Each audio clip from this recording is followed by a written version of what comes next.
اعوذ باللہ من الشیطان الرجیم بسم اللہ الرحمن الرحیم۔ سورہ فاطر آیت نمبر 1 میں اللہ تعالیٰ فرماتے ہیں، ساری تعریفیں اللہ ہی کے لیے ہیں جو آسمانوں اور زمینوں کا پیدا کرنے والا ہے، جو فرشتوں کو اپنا قاصد بنانے والا ہے، جن کو دو دو تین تین اور چار چار پر ہیں، وہ پیدائش میں جو چاہتا ہے بڑھاتا ہے، یقیناً اللہ ہر چیز پر قدرت رکھتا ہے۔ آیت نمبر 2 میں اللہ تعالیٰ فرماتے ہیں، اللہ جو لوگوں کے لیے اپنی رحمت کا دروازہ کھول دے تو پھر اس کو کوئی بند کرنے والا نہیں، اور جو بند کر دے تو اس کے بعد کوئی اس کو کھولنے والا نہیں، اور وہی بڑا زبردست حکمت والا ہے۔ اللہ تعالیٰ نے اس آیت میں فرمایا ہے کہ اللہ تعالیٰ اگر چاہیں کسی بندے کے لیے رحمت کا دروازہ کھول دیں تو پھر اس دروازے کو کوئی بند کرنے والا نہیں ہے، اور اگر اللہ تعالیٰ رحمت کا دروازہ کسی پر بند کر دیں تو پھر اس کو کوئی کھولنے والا نہیں ہے، اور اللہ تعالیٰ ہی زبردست وزڈم والے ہیں۔ آیت نمبر 3 میں اللہ تعالیٰ فرماتے ہیں، لوگو تم یاد کرو ان احسانات کو جو اللہ نے تم پر کیے ہیں، کیا اللہ کے سوا اور کوئی خالق ہے جو تم کو آسمان اور زمین سے رزق عطا کرتا ہے؟ اس کے سوا کوئی معبود نہیں ہے، تو تم کہاں بہکے پھرتے ہو؟ اللہ تعالیٰ نے اس آیت میں فرمایا کہ اے میرے بندو، تم یاد کرو ان احسانات کو، اس احسان کو جو اللہ تعالیٰ نے ہم پر کیے ہیں۔ کیا اللہ کے سوا کوئی اور خالق ہے؟ نہیں۔ جو تم آسمان اور زمین سے رزق عطا کرتا ہے، تو اللہ تعالیٰ کے سوا کوئی معبود نہیں ہے، تو تم کہاں بہکے پھرتے ہو؟ آیت نمبر 4 میں اللہ تعالیٰ فرماتے ہیں، اے نبی مکرم محمد صلی اللہ علیہ وآلہ وسلم، اور اگر یہ آپ کو جھٹلاتے ہیں تو آپ سے پہلے رسولوں کو بھی جھٹلایا گیا ہے، اور سارے امور اللہ ہی کی طرف لوٹائے جائیں گے۔ آیت نمبر 5 میں اللہ تعالیٰ فرماتے ہیں، لوگو اللہ کا وعدہ سچا ہے، تو تم کو دنیا کی زندگی دھوکے میں نہ ڈال دے، اور کہیں یہ شیطان فریب دینے والا بھی تم کو اللہ سے دھوکے میں نہ ڈال دے۔ آیت نمبر 6 میں اللہ تعالیٰ فرماتے ہیں، کیونکہ شیطان تمہارا دشمن ہے تو تم بھی اس کو اپنا دشمن سمجھو، وہ اپنی پیروی کرنے والوں کو بلاتا ہے تاکہ وہ بھی دوزخ والوں میں شامل ہو۔ وہ شیطان، اللہ تعالیٰ اس آیت میں فرما رہے ہیں کہ شیطان ہم لوگوں کا کھلا دشمن ہے، تو ہم لوگوں کو بھی شیطان کو اپنا دشمن ہی سمجھنا ہے، اور دشمن ہی ہے اور دشمن ہی سمجھو۔ وہ اپنی پیروی کرنے والوں کو بلاتا ہے۔ اللہ تعالیٰ فرما رہے ہیں کہ شیطان کو فالو کرنے والوں کو اپنے پیچھے بلاتا ہے، کیونکہ وہ ان کو بھی دوزخ میں شامل کرنا چاہتا ہے۔ آیت نمبر 7 میں اللہ تعالیٰ فرماتے ہیں، جنہوں نے کفر کیا ان کے لیے سخت عذاب ہے، اور جو ایمان لائے اور نیک عمل کرتے رہے تو ان کے لیے بخشش ہے اور بڑا ثواب ہے۔ آیت نمبر 8 میں اللہ تعالیٰ فرماتے ہیں، کیا جس کو اس کے اعمال بد اچھا کر کے دکھائے جائیں پھر وہ بھی ان کو اچھا سمجھنے لگے، یہ اور وہ شخص برابر ہے جو برے کو برا سمجھتا ہے۔ بے شک اللہ جسے چاہتا ہے گمراہ کر دیتا ہے، اور جسے چاہتا ہے سیدھا راستہ بتا دیتا ہے، تو ان پر افسوس کر کے کہیں آپ کی جان نہ چلی جائے، بلا شبہ اللہ ان کے سب کاموں کو خوب جاننے والا ہے۔ آیت نمبر 9 میں اللہ تعالیٰ فرماتے ہیں، اور اللہ وہ ہے جو ہواؤں کو بھیجتا ہے، پھر وہ ہوائیں بادل کو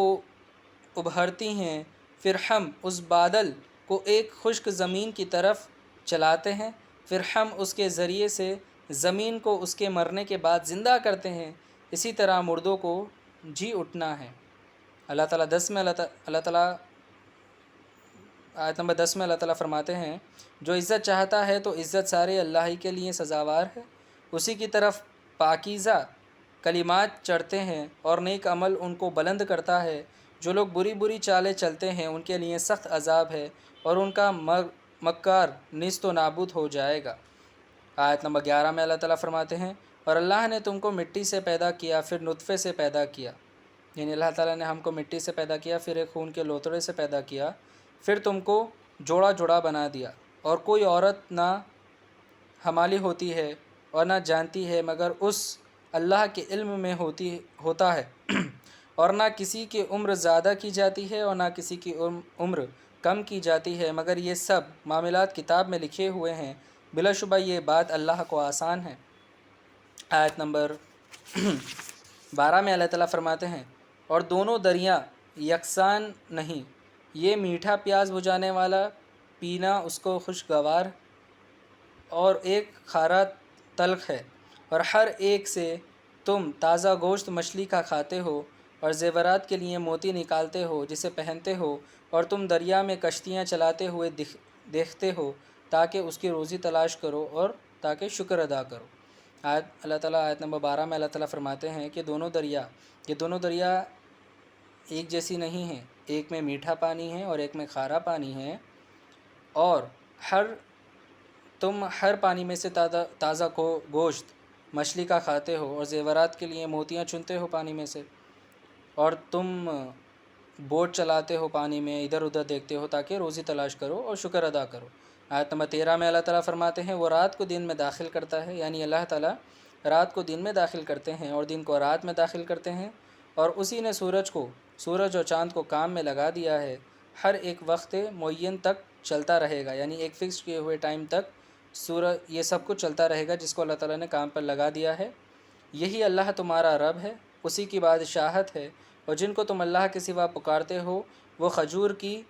گٹلی کے چھلکے کے برابر بھی کسی چیز کے مالک نہیں ہیں۔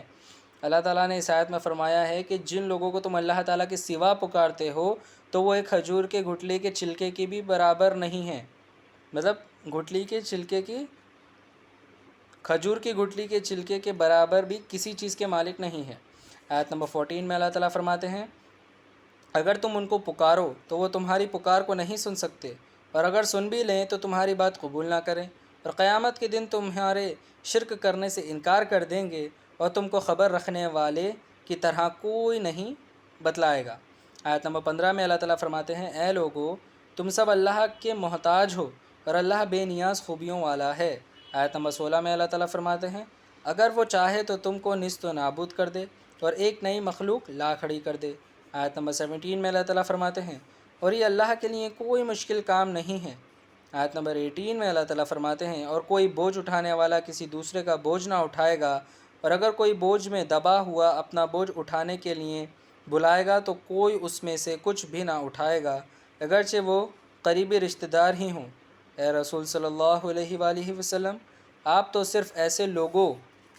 کو ڈرا سکتے ہیں جو اپنے رب سے بن دیکھے ڈرتے ہیں اور نماز کی پابندی کرتے ہیں، اور جو پاک ہوتا ہے وہ اپنے ہی لیے پاک ہوتا ہے اور سب کو اللہ ہی کی طرف لوٹ کر جانا ہے۔ آیت نمبر 19 میں اللہ تعالیٰ فرماتے ہیں اور اندھا اور آنکھوں والا برابر نہیں ہے۔ آیت نمبر 20 میں اللہ تعالیٰ فرماتے ہیں اور نہ تاریکی اور روشنی برابر ہے، یعنی اللہ تعالیٰ اس آیت میں فرما رہے ہیں کہ نہ تو اندھیرا اور نہ روشنی یہ بھی برابر نہیں ہے۔ صدق اللہ العظیم و صدق مولانا رسولہ الکریم۔